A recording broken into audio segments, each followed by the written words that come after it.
Gemora Daf Lamed Gimel Amid Beis. We're in the middle of the sugya about making some kind of an incision on a piece of wood to perfect it in some way. We say basically it's not allowed if it's a hard piece of wood, and it depends if it is a hard piece of wood on whether or not you're doing it with the intention to smell it, because there's some kind of sap inside that by cutting it you reveal the sap, and therefore you make it smell better, so that's like making it more like a stick of perfume. But if you do it and make the same incision with in mind to make it like a toothpick by creating a sharp tip where you can now use it as a toothpick, that's, the Gemora says, not only asur, but it's actually chayav chatos. So now we're trying to work with those two levels. If you do it with one kavanah, it's chayav chatos, it's mamish a malacha d'oraisa. It's forbidden from a Torah point of view. And if you do it the other way, it's only forbidden from a rabbinic point of view. Patra al asur means it's not Torah isur, but it is a rabbinic isur. It depends on how you did it. It might depend on how you're doing it, but the seeming, the sense of the Gemora is that it has to do with your kavanah. You did it with this intention, it's not a chiyuv d'oraisa. You did it with a higher intention of actually making it into a kli, then it actually becomes a malacha d'oraisa. But maybe not. Maybe the reason why one is only d'Rabbanan and the other is d'oraisa is not just the difference in kavanah, but maybe when I have one kavanah, I do it in a lousy way, so it's not a d'oraisa. I try to make a toothpick, maybe I make it in a perfect way that makes it more like a proper kli. Maybe that is a difference in the way I'm doing it. But it's not clear from the Gemora what the difference. But, okay, so now we have Rav Acha bar Yaakov, however, saying what? He brings an argument for his logic. Saying maskiv, so there's some kind of logical problem that he has. This is Rav Acha. The Kanan, we haven't read this. It says Amalo, what's the difference here? Amalo, why not? And he's referring to the hardware. Okay, you're skipping a few words. I don't know if you realize you skipped a few words. The Kashin. Okay. So he's arguing on why he cannot do this with hardwood. Okay, so let's say the full sentence. The Kashin amai lo. With hardwood. With hardwood. Why can't you do this? Why are you not allowed? Yeah. Now we said you're not allowed for either one of two reasons. Right. Either if you did it for just smelling, it's asur midrabanan. If you did it with the intention to make a toothpick, it's asur midoraisa. Now, when we say it's asur midrabanan, the idea being, why would the Rabbanan make it asur? If the Torah didn't make it asur, why would they like to make our life hard? Because it's a gezerah. They're worried that if we allow you to do that, then you may end up doing the other. So if we allow you to do it just lahariach, to smell, you may end up doing it for the higher level reason, which is to make an actual toothpick. And that would be d'oraisa. So when he's asking amai lo, what he's really saying is not why can't you do it for the toothpick, what he's asking is why can't you do it for smelling. In other words, why would the Rabbanan have stepped in to say it's asur? Why are they worried you'll come to the higher level malacha? Okay.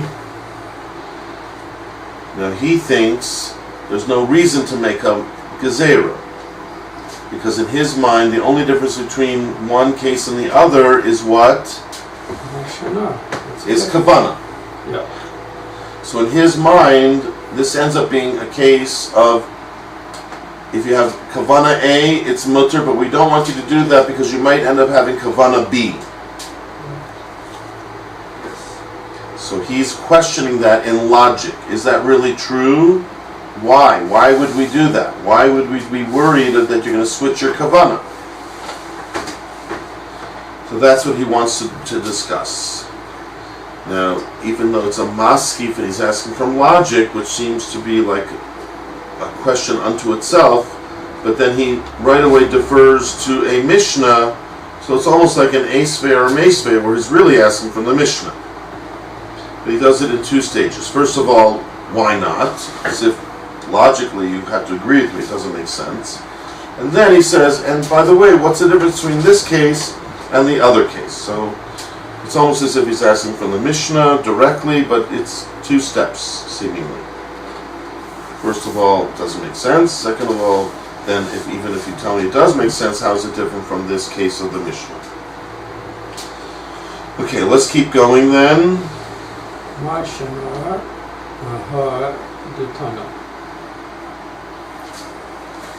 Which means? So what's the difference? Between this case, which you're saying is Asr, and what? This other case, where Tanan, where we learned in a Mishnah in Shabbos, Shover Adam, man who breaks is allowed to break. So it shows it's allowed, right? It's present tense, so it means that a person does it, meaning the person is allowed to do it. So a man breaks a chavit, meaning he's allowed to do it. A barrel. The ochel we may not give for rot. Grow figs. And he eats from it figs, to eat from dates, it figs. actually, yes. So yesterday, figs would have been kikosevis. Well, things of God versus Chris. One is dates, I think, and one is fig. Okay, that's not the important part. Some kind of fruit inside the barrel. So what is it saying over there? So now he's bringing this as an example. What is it saying actually over there? He said that a man breaks a barrel so that in order to eat the fruit inside. So what's he doing? He's breaking wood. If it's a barrel made out of wood, if it's a barrel made out of ceramic, then he's breaking a ceramic. That's not the point. The point is, seemingly, if he does it one way, he'll be making a kli.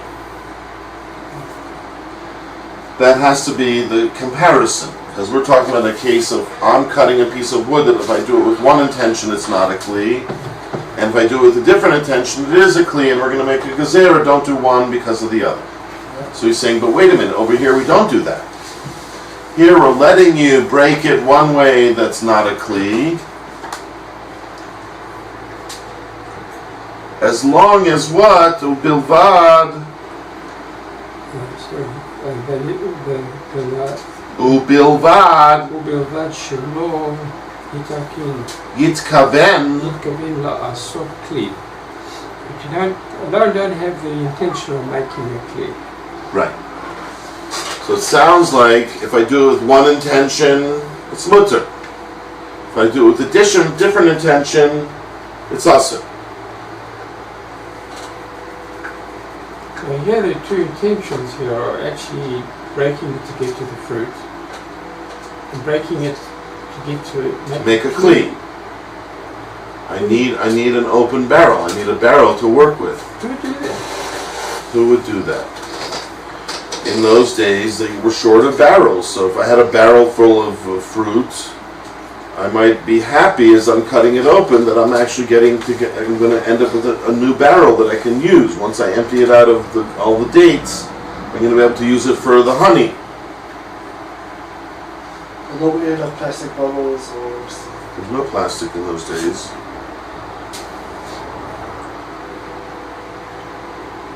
It's hard to think about it.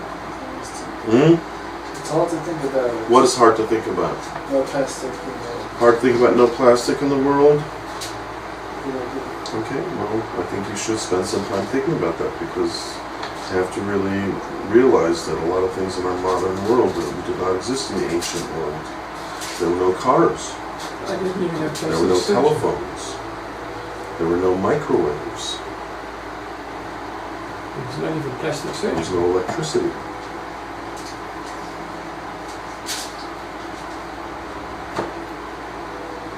There was no indoor plumbing. You had to go out to the outhouse. And there was no iPhones.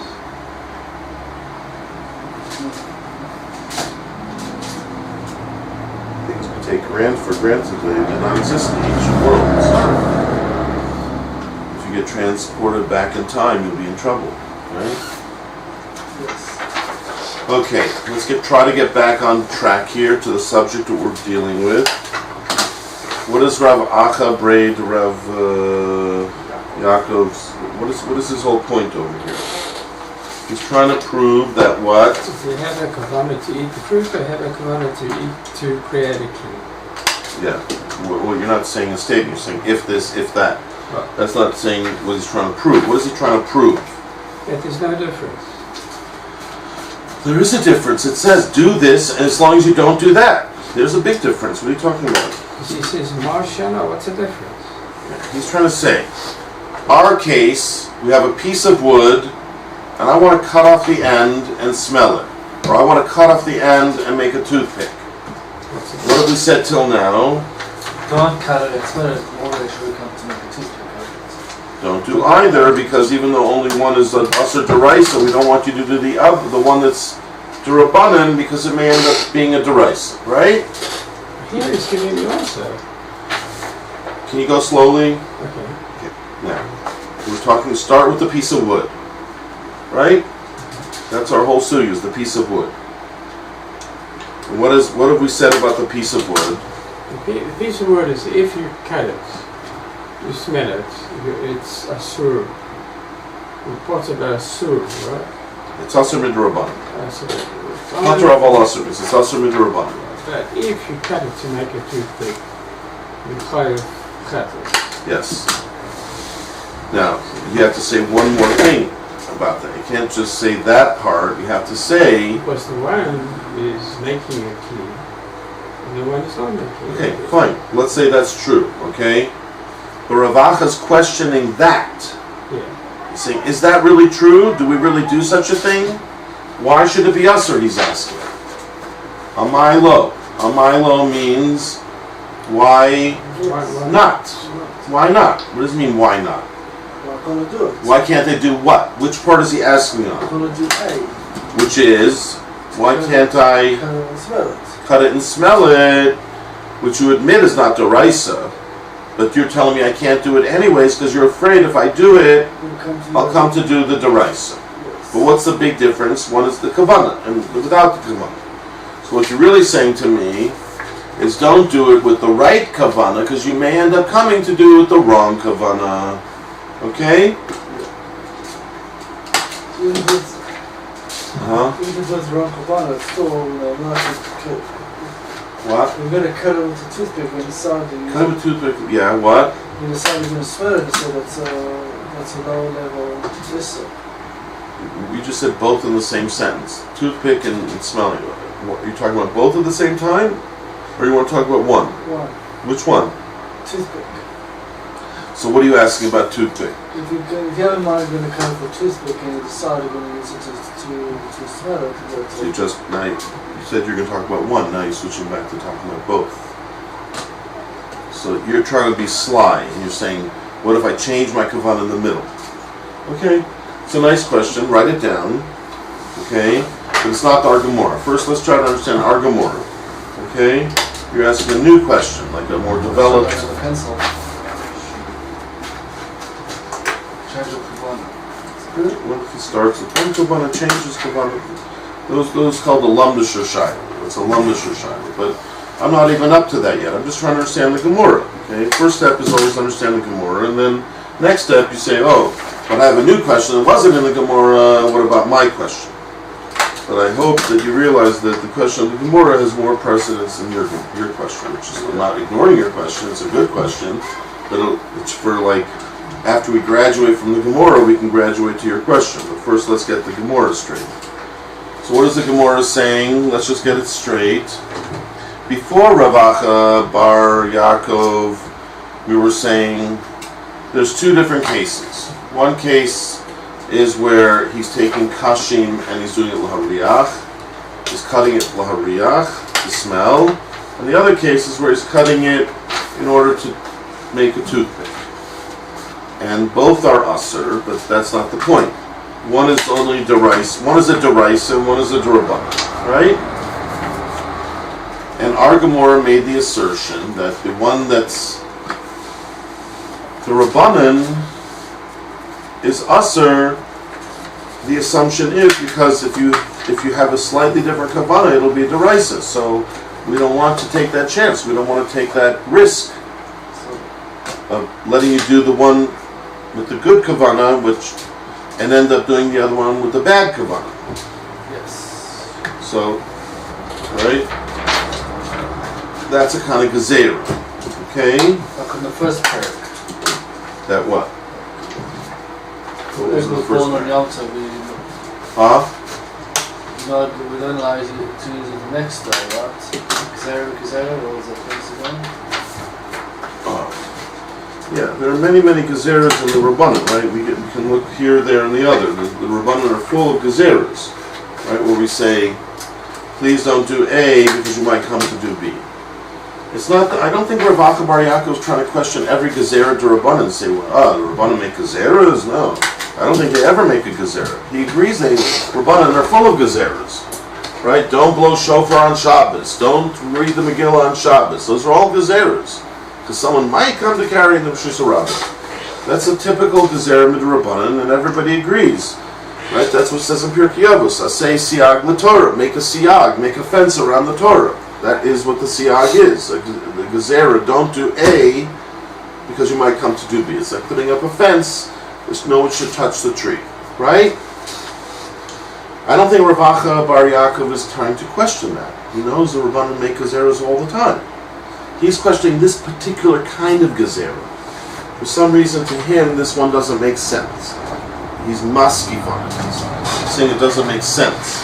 Plus, he feels he has a source, the Mishnah. And not only that, but we'll see later, he even has a story of two Hamoraim who seem to ignore this gezerah.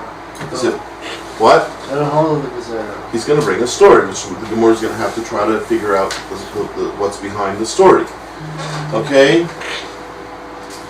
Let's go back a step, okay? Again, the Gemora made an assertion that the real Isser D'Oraisa with hardwood is what if you cut it to make a toothpick, right? In other words, with kavanah to make a kli. But if you don't have that kavanah, all you don't want to do is smell it, it's certainly not Isser D'Oraisa, but it's still Isser Midrabanan. And the assumption is, Rav Acha seems to make that assumption the way Rashi seems to learn, which hopefully we'll get to, is that the reason why you can't do it is because we're afraid if you do it, it's like a regular gezerah. If you do it with the kavanah which isn't Asur D'Oraisa, you may end up coming to do with the kavanah which is Asur D'Oraisa. So the way I think Rashi phrases it is it's a gezerah of don't do that same act without kavanah because you might end up doing it with kavanah. Don't do it without kavanah means without kavanah to make a kli. You may end up doing it with kavanah to make a kli.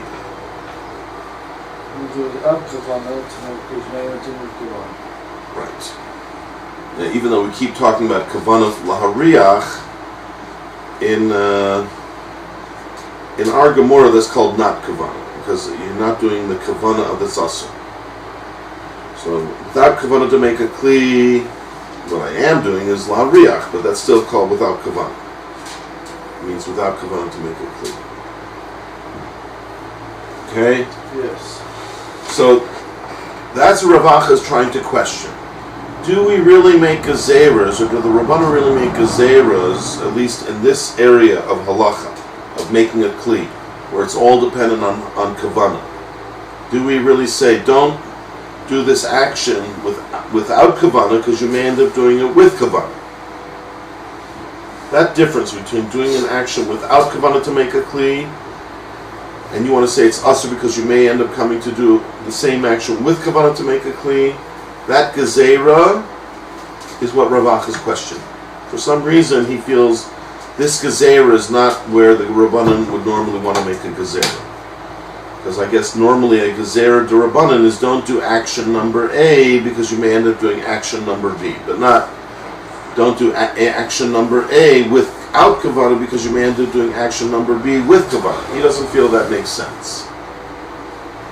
Right? Rav Acha Bar Yaakov doesn't feel it makes sense, and he might have a slight, maybe that's where he got his question from. Because we let you drag, according to Rabbi Shimon, we let you drag a chair across the lawn if you don't have kavanah to make a charitz. That's called davar she'eino miskaven.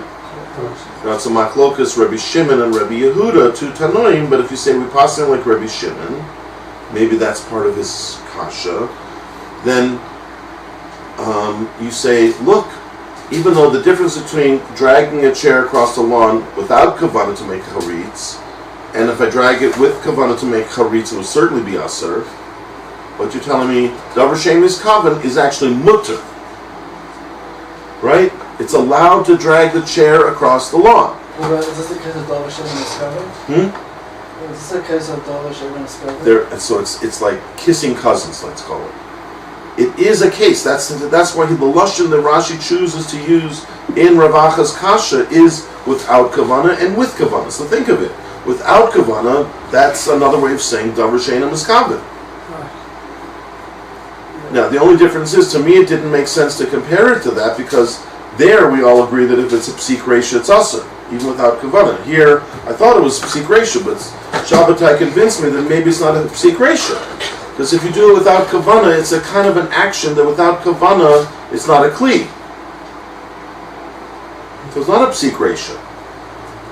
So this would be a case where we're saying it's a davar she'eino miskaven, even though we talk about, he is having kavanah to make a mariach, but that's not the kavanah that's aser. Kavanah that's aser is to make a kli. So we're saying, without kavanah, you know what without kavanah means? Davar she'eino miskaven. I'm doing something without kavanah, and it's not a psik reisha, right? So if you hold like Rabbi Shimon, you say, should be mutter. Yes. Let's just go along with that for one moment. If it's not a perfect comparison, at least it gives us some idea of possibly what he's asking over here. And he's saying, look, if you really think that you take action number A, and without kavanah it's mutter, but you want to make it aser midrabanan because he may end up having kavanah. So why don't we do that in the case of the dragging the chair? Why don't we tell everybody in the world, according to Rabbi Shimon, don't drag a chair across the lawn without kavanah to make a charitz, because gezerah, you might end up dragging it across the lawn with kavanah to make a charitz. Does Rabbi Shimon make a gezerah like that? And if we pass on like Rabbi Shimon, do we make a gezerah like that? No. You know what it says in Chazal? Davar she'eino miskaven is mutter. Mutter doesn't just mean it's not chayev chatus. Mutter means mutter. Mutter means even midrabanan mutter. So if you take that approach, I think Rav Acha Bar Yaakov, in a sense, has a proof from over there, why he didn't go over there. Maybe because here it's a little bit more similar. With breaking the chavis, you're making an incision, and that's a little bit like here where you make an incision in the wood.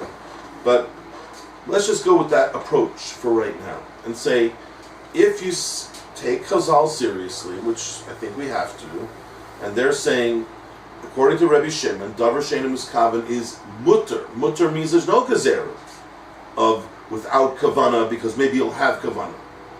Right? That would have been a perfect place to make that gezerah. Don't drag the chair across the lawn without kavanah, because you might end up doing it with kavanah. No. Shimon says it's mutter.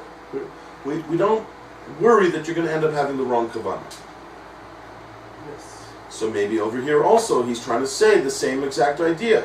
Don't tell me. Maybe that's why it's a maskif, even without the Mishnah of breaking the chavis. Before he even comes on to that, he says maskif, right? Why should we make it? Why should we make it aser? Meaning, Rabbi Shimon never said davar she'eino miskaven is aser. He never made that gezerah of without kavanah, because you might come to do it with kavanah. He didn't make that gezerah. We're going to be more from the Rabbi Shimon. If we pass on like Rabbi Shimon, then we agree with them. Davar she'eino miskaven is mutter. We don't make that gezerah. Shouldn't pass A because of B. But the A and B are without kavanah to with kavanah. He agrees on other gezerahs midrabanan. There's many gezerahs midrabanan. He's focusing on one aspect, according to Rashi. Without kavanah, that might bring you to do it with kavanah. Now, we're saying in our sugya that is a gezerah. Don't do it l'hariach, That's called without kavana, because I'm not have kavana. We don't have a kavana to make a kli, because you might end up doing it with kavana to make a kli, and that would be a chayav chatas. But that's the point. Do we say the same thing over there by the chairs? No. So that's why Maskif Lov Rav Acha Bar Yaakov. Do we do such a thing? We don't do such a thing of make a gezerah without kavana, which the Torah considers to be mutter, but we're going to make it also because you might come to do it with kavana. If that's really true, then we should have made it forbidden to drag the chair across the lawn, even according to Rabbi Shimon. Because even though without kavana is mutter deraisa, but still, you might come to do it with a kavana. Gezerah should have been also because of gezerah. We didn't make it also mishim gezerah. Must be it's mutter mishim gezerah. So then we don't make a gezerah. We don't make a gezerah over here. Why should we make a gezerah over by the wood? Yes.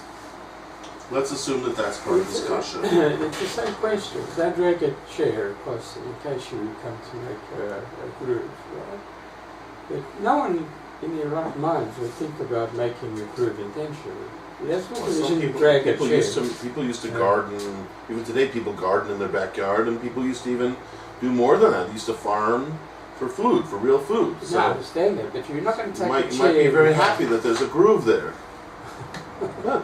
Now you know your wife wanted to plant a garden there tomorrow after Shabbos. So that's your intention. Okay, that's the point.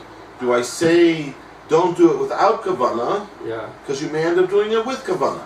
So people drag chairs across the lawn or drag a chair because they want to sit in it, not because they're going to make a groove in it. But maybe he'll have the other kavana as well. It's or maybe there'll be somebody who'll be watching him do it without kavana and they'll do it with kavana. It's not, what do they call it before, millet, it's not a common thing. People don't drag chairs across lawns to make grooves. And by the same token, if you have a piece of wood, you want to smell it, no one would really pick their teeth with it either. Okay. This is what makes it very... So even if it's your way, because we don't really have a reason to make a gezerah, either way, this would explain why he feels it's a good kasha. Yeah. I'm trying to explain two things. Why is he asking on this particular gezerah when he doesn't ask on any other gezerah to midrabanan? He agrees that all the other gezerahs midrabanan are the same thing. Don't do A because it might lead to B. And all of a sudden over here he's like, why? Why do you make it A usr because it might lead to B? Seems like every other gezerah he's good with. This one he doesn't like. Why? And then I see Rashi's focusing on the without kavana and with kavana. That's what he doesn't like. That's what he feels is not correct. That to make a gezerah of something that without kavana is mutter midaraisa, but you're going to make it asr midaraisa because it might come to do it with kavana. So that particular gezerah, I wondered why he focused on that one particularly. Why does he feel that one is less gezerahable than any other gezerah? That we say, don't do A because it might lead to B. So I'm thinking maybe because he thought in the regular halach of davar she'eino miskaven, it's mutter. Mutter means there's no gezerah. And I'm thinking he's thinking that it's not a thing that people would do.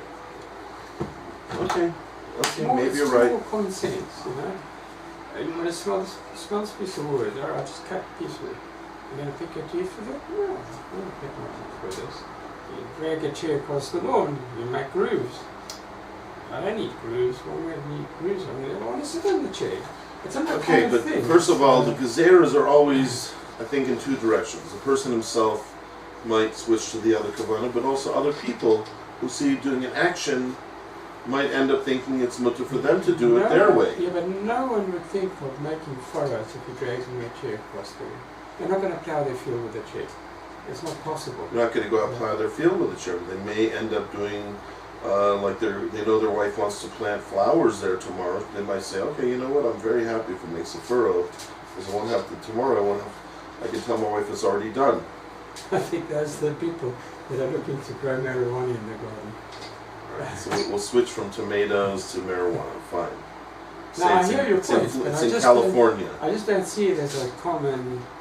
Whatever. Yeah. I'm just trying to understand his kasha, A, and B, why he only asked in this particular case and not another. Because as Rashi said, you don't pick your teeth with soft. No, we're not talking about soft. You're getting mixed up over here. We're now in the new category, hard. Yeah, He's only asking on that. Don't even go to the other end. No, but The other end is like another country now. I understand it. I'm using that as an example.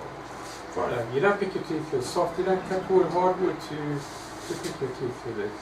You do, but if you're going to cut it, smell it. Maybe. Maybe. I wouldn't mind if Rashi would have said that, but I don't see Rashi saying that. But okay, he's just, also not saying what I'm saying. So either way, there's something a bit. Maybe we should wait till we see the Rashi, but I just don't remember him saying anything along your lines. But okay, if that's really a problem, then I have a problem with my own pshat, because my own pshat of he's comparing it to Rabbi Shimon, Davar Shein Muskavan. I don't see him saying it exactly. You could say that when he talks about the gezerah without kavana, leading to kavana, maybe he's hinting at Rabbi Shimon, the Davar Shein Muskavan idea. Okay, but whatever. Okay, let's just go ahead a little bit farther ahead. So now, he brings a proof from this Mishnah, and he says, look, why should it be different from the case of the Mishnah? Because in the Mishnah we find exactly that. What do we find? We're letting him do a certain action as long as he has the right kavanah. Right. Kavanah just to get the fruit out of the barrel. And not to make a kli. That's exactly the guard case. I have a personal kavanah in cutting this wood, and I'm not trying to make a kli. And you see, we don't make a gezerah of don't do the incision without kavanah, because you may end up coming to do it with kavanah.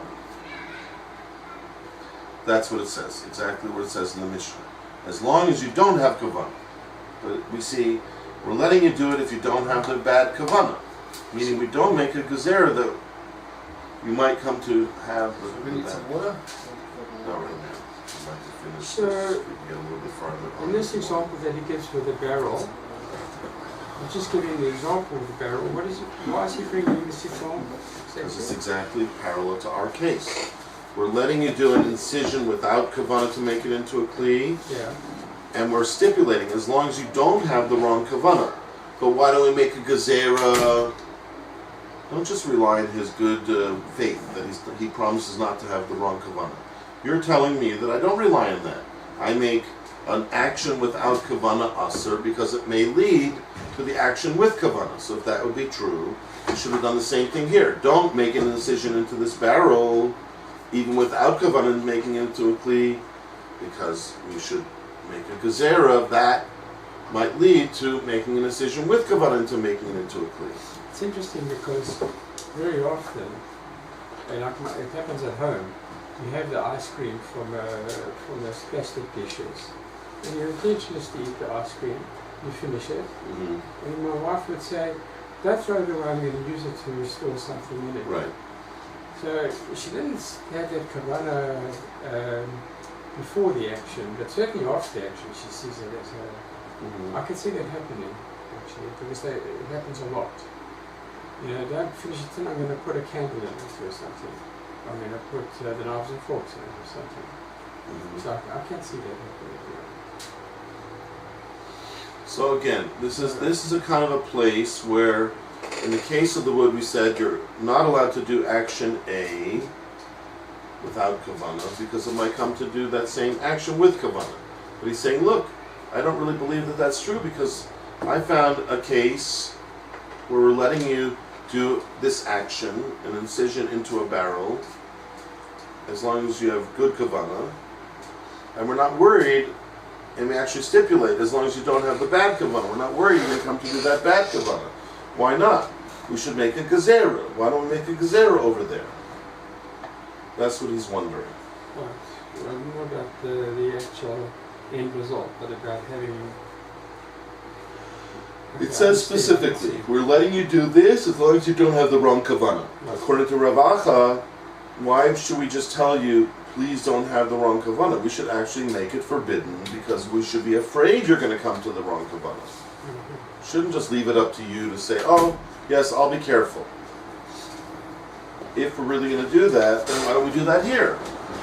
Make the incision to smell, and as long as you don't have kavanah to pick your teeth. Why shouldn't that work over here? If you're gonna believe the guy and leave it up to his code of honor that he's not gonna have the wrong kavanah, then why not by the case of the atzei b'sami?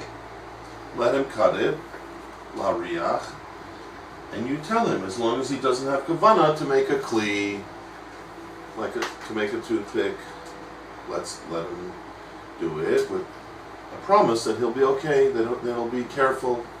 No, we don't accept any promissory notes, so as it were.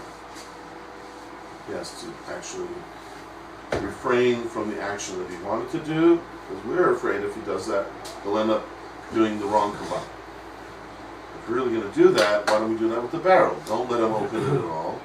It's interesting because on the possibility that he'll come to do it with the wrong kavana. So human nature is such that if you say to them, don't do it, what's the... you can open that barrel to eat the fruit. Okay, that's one thing. So, but don't think about using the barrel afterwards. Immediately the cop think about using the barrel afterwards. So one of the rabbis that I work with, I remember, it says, when you Yom Kippur, when you go down the Achlet, this Achlet, by the time you get to the bottom, you say, wow, I never thought about that one, As soon as you mention it, you give the guy kavana, It's a funny thing. Well, I agree. They do say that one of the reasons why not to spend too much time kind of dwelling on the different things that are usher, because you could end up deciding it sounds like fun and end up doing the thing that's usher. So there's an important point at which you can end up dwelling on a forbidden pleasure and end up wanting the forbidden pleasure just because you were thinking about it. But usually not from a casual thought. Usually it has to be from a more intense thought. You end up thinking, giving it real thought, which... You just kind of said it in tongue-in-cheek. I understand. They actually say that's why on Yom Kippur, of all days, we read about all the forbidden relations. Because why, maybe another day of the year when we're much more free, like Pesach, why on Yom Kippur, when we're already doing a big avera, we're already involved in tshuva, we have to worry about these very horrible averas, like things that who would ever think of having relations with these forbidden relations? The answer is, on a day when everything's forbidden, there's some part of you that really wants to break out and do things that are forbidden. Very hard when a person is dwelling on the averas, not to do what's forbidden. So the Torah says, no, now read about all the forbidden relations. No, this is forbidden, that's forbidden. Remind everyone that it's forbidden.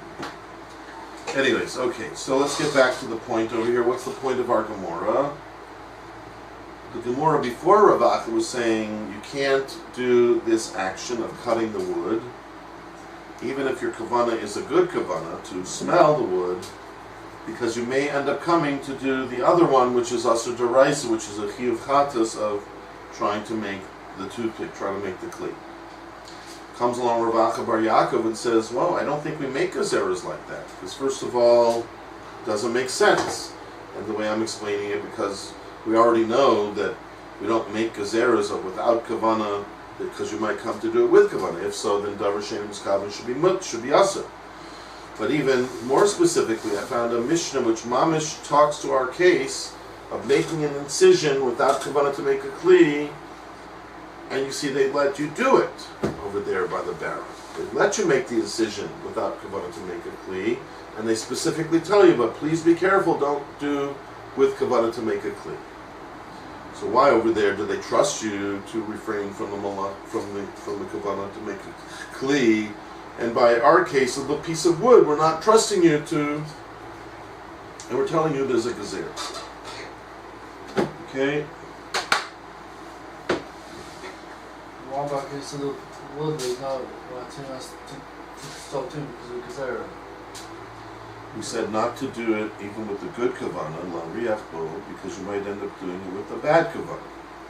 If that's really true, that we make such gezeras, then why over there by the barrel where the grogers are on the inside, why shouldn't you tell me, please don't make an incision? Because even if you don't have kavana, you might end up coming to do it with kavana. We don't want you to, we're going to make a gezerah against you. It doesn't say that over there. It doesn't mention anything about a gezerah, and just the opposite. It specifically tells you, please do it in the right way, and please refrain from doing it in the wrong way. So you see, we do trust you not to have the wrong kavana. We don't have to make a gezerah to prevent you from getting to the wrong kavana. So what is it? We either trust you to have control over your kavanas, or we don't trust you. Which is it? Trust you to have control over your kavanas or not? If we trust you, then why by the wood do we say? Don't even do it by riyah, because you might end up doing it lachso shina. I thought you trusted me to have control of my kavanas. And if you don't think I have control of my kavanas, then you should tell me by the barrel, please don't cut it open, because we're afraid you might come to do it with kavanah to make a kli. But you see, we don't. So, what is it? Trust you with your kavanas, or we don't trust you with kavanas? What is it? We don't know. We could say it's a machlokas, but right now we're trying to make everything fit together. Right? The easiest teretz would be, so it's a machlokas. But if Rav Acha is trying to ask a question, he's trying to suggest it's better if we say there's no machlokas. You don't see anyone speaking about a machlokas. There's no like two opinions in the Beitsas, in either Beitsa. The Beitsa about the stick, we don't see two opinions. In the Beitsa about the barrel, we don't see two opinions. So if there's really a machlokas, why do we see two opinions, at least in one of the two Beitsas? Or the Mishnah, the Beitsa, whatever. Why are we hiding the machlokas? If it's so, are we afraid of talking about machlokas? We don't like to talk about machlokas. So why don't I find a machlokas in either of the two places? By the barrel, tell me there's a machlokas, if there's really a machlokas. Or by the stick, tell me there's a machlokas, if there's a machlokas. It looks like there's no machlokas. Why aren't they talking about the machlokas? Why are they presenting the other opinion?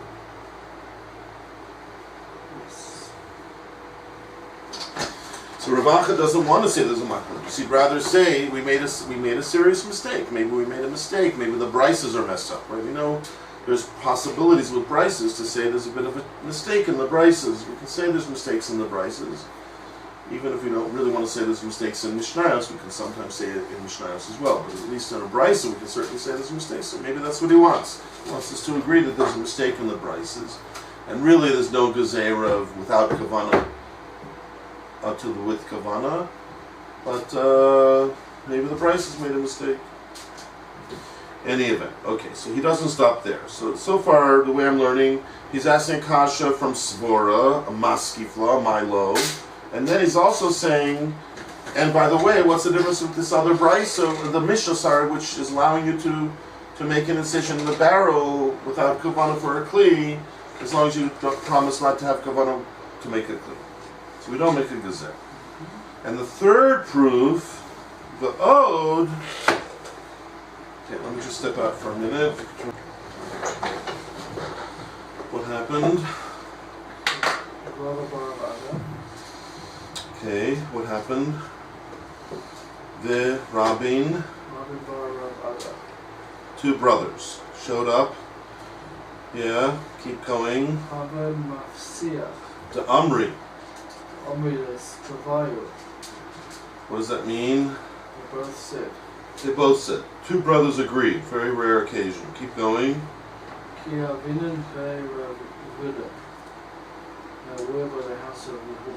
Right. And Rav Yehuda, by the way, is the one who we started with at the top of the page. Rav Yehuda, remember? Yes. And Rav Yehuda is the one that was talking about Michael Behema, but he agreed that if it's hard wood, you make a gezerah. He's the one who restructured the Beitsa, right? So we should expect him to conform to that Beitsa, correct? Yes. Right? I know what he said about the Bahamian stuff. He's the one who restructured the Beitsa that said Chisure Mechsra, to answer up Rav Kahana's question. And in his restructuring, he said if it's hard, then Lahariach is Patur of Alasar.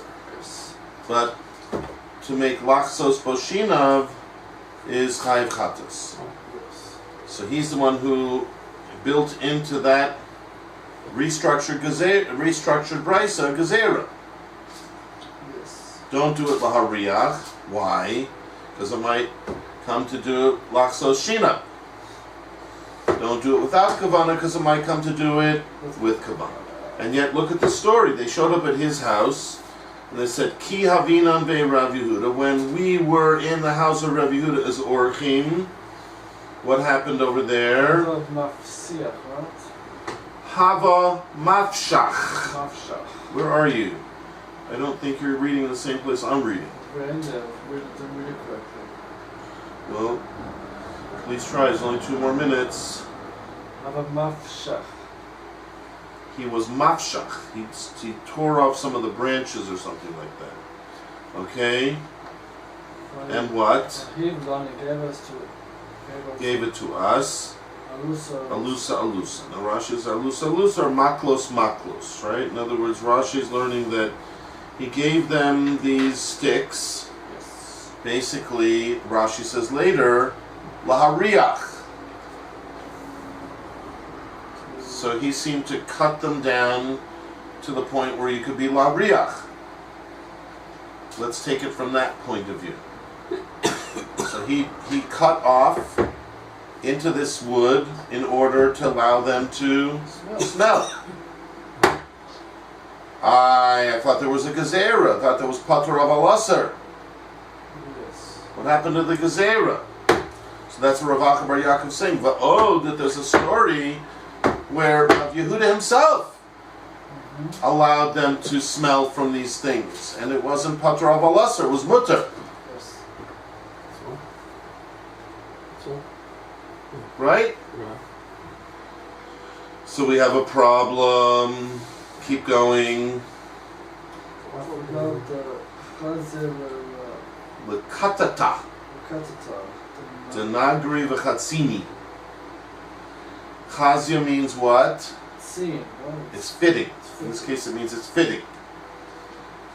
That same stick that he handed us for smelling, but it was fit, after what he did to it, it was fit to be used as a katata. Katata is a handle. Like an axe has a piece of wood, right? That's like a handle. Yes. So he gave us something. After what he did to it, it was fit to use as a handle. Yeah.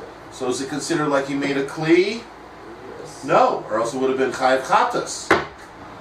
He wouldn't have done something like that, would he? He's Rav Yehuda, the great Amora. And yet he did it for them. It's not only wasn't chayav chatas, it was mutter. He must have done something that was mutter. Why was it mutter? Because he didn't have kavanah to make a handle. Well, I thought that didn't matter. Even if you have a good kavanah, it's asur midrabanan because it might come to do it with bad kavanah. So we should have said it's asur to do whatever he did to make it into this piece of wood, because you don't do it without the kavanah, because you might come to have kavanah to make a handle. So how could he do it? That's another branch of Rav Acha Bar Yaakov's kasha. You say he gave it to him to smell. Yes. So that's already, that's really a story. That's the question. Why did he do that? And don't tell me because there's no reason to make a gezer. There is, because with kavanah he would have been making a handle. You're picking your teeth. No, a handle, different kind of kli. Forget about picking your teeth. There's different kinds of kelim. No, what I'm saying, it's the kilo. Kilo, the same kind of idea. Just like we said, it's asur to do lahariach because it might come to make a kli for a toothpick. So say this should be asur lahariach to make us makel. That's for a lahariach, because you could use that same makel for a handle. So if you would have had kavanah for a handle, it would have been asur deraisa. So how can you do it to lahariach? Should at least be asur midrabanan. So how can Rav Yehuda do it for these two great rabbis, Mili Orchim? That's Rav Acha Bar Yaakov's question.